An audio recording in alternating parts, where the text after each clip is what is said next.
This is our warrior cry to the world. We are not drowning, we are fighting.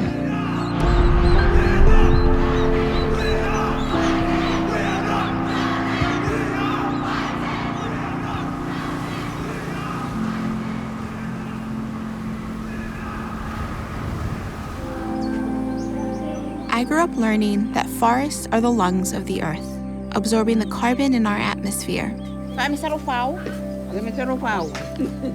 But what I didn't realize is the ocean is also a crucial player in this carbon cycle. Spanning 70% of our planet's surface, she is the largest carbon sink on Earth, but also the most forgotten.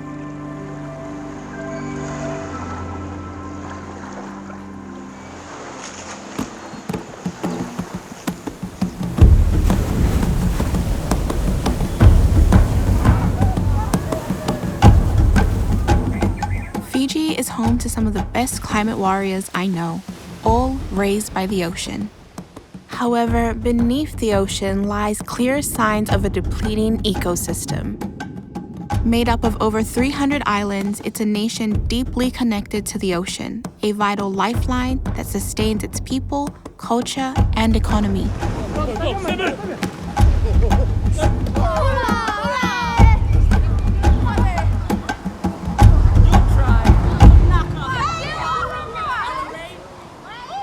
The reason why the voice of the Pacific is so important is we are custodians of the largest ocean.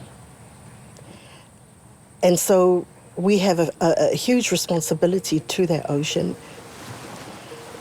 Just as that ocean feeds us and sustains Pacific people, we have a relationship with it because that's our identity.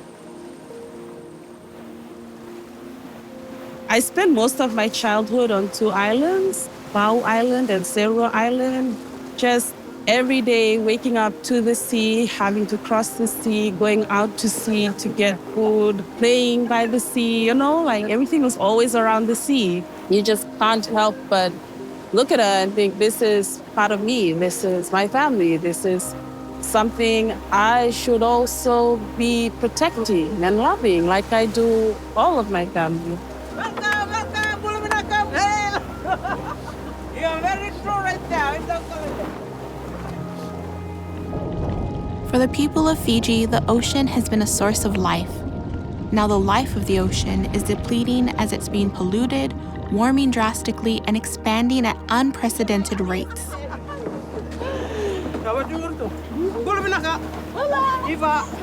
Brianna. Nice to meet you. When you think about how we are destroying the earth through all these human activities, it's heartbreaking. Like, how can we be okay to continue to pollute our ocean, but just throwing your rubbish on the ground, in the water, in the drain? All rivers lead to the ocean. Cities and towns that have these sewage systems that just pump straight out into the ocean, with no regard. It is frustrating to see the life of our ocean decline in so many ways because of human behavior. The ocean has an important role. The ocean is also living. It needs to be part of the conversation. It's the one that's absorbing all the heat, that's regulating the temperature of this planet, that's keeping all of these ecosystems alive. What people may not know is that this huge body of water provides half of our needed oxygen, absorbs a quarter of all carbon dioxide emissions, and traps 90% of extra heat produced by these emissions. But with the continued over-extraction of oil, gas, and coal by the fossil fuel industry, our oceans are struggling to regulate the world's temperature.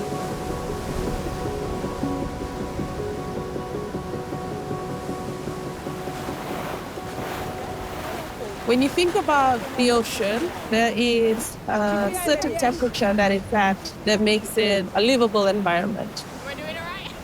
What happens is when we are pumping more carbon into the atmosphere, is that you already have the sun, and it's like shooting down all this heat that then goes out again into the atmosphere. And so what happens is they trap more heat inside the earth. And once this heat is trapped here, the responsibility falls on the ocean to regulate this heat. So it starts absorbing it, so it's not too hot. And as it is absorbing, it becomes warmer. We are having all of these human activities at an alarming rate. And we've reached this tipping point, this crisis now where she can't absorb anymore. She's starting to reach that point.